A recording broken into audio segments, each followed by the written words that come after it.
के लागो तनी गोर देवरू के डालल हो रंगवा देवरू के डालल हो रंगवा उठला लहरिया पोरे पोरे सोलो सतारे लहंगवा सिहर बदनवा गोरे गोर देवरू के डालल हो रंगवा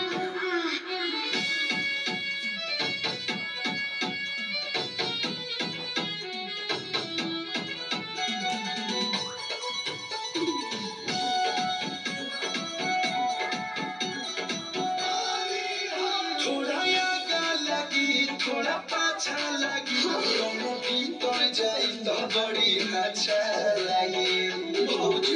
मारे लगा रंग होला के भेजा बतानी खाना के सुनावा आज रंग के बनाई दे मोर देवरू के डालल हो रंगवा देवरू के डालल हो रंगवा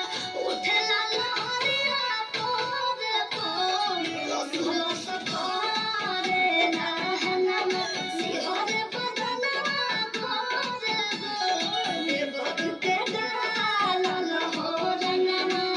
का कही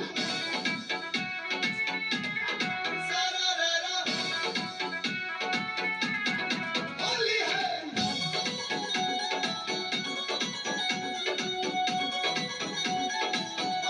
कोल्हू कुर्ती के डोरी करके ढील डली है आंसू प्रियांशु मोबिल डली है सुबीसी हो जाई सब सगल होइता लागत पड़ी हाला करबो होली में मुंह काला करबो हई देखो चोख बाले बीच करिया के ठोर देवरू के डालल हो रंगवा देवरू के डालल हो रंगवा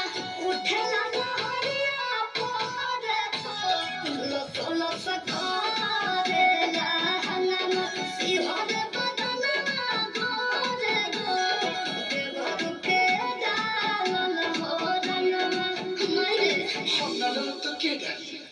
हाय गाइस, आप लोग कैसे हैं? मैं वीडियो बना चुकी हूँ। मेरा वीडियो कैसा लगा कमेंट करके बताइएगा। Bye by.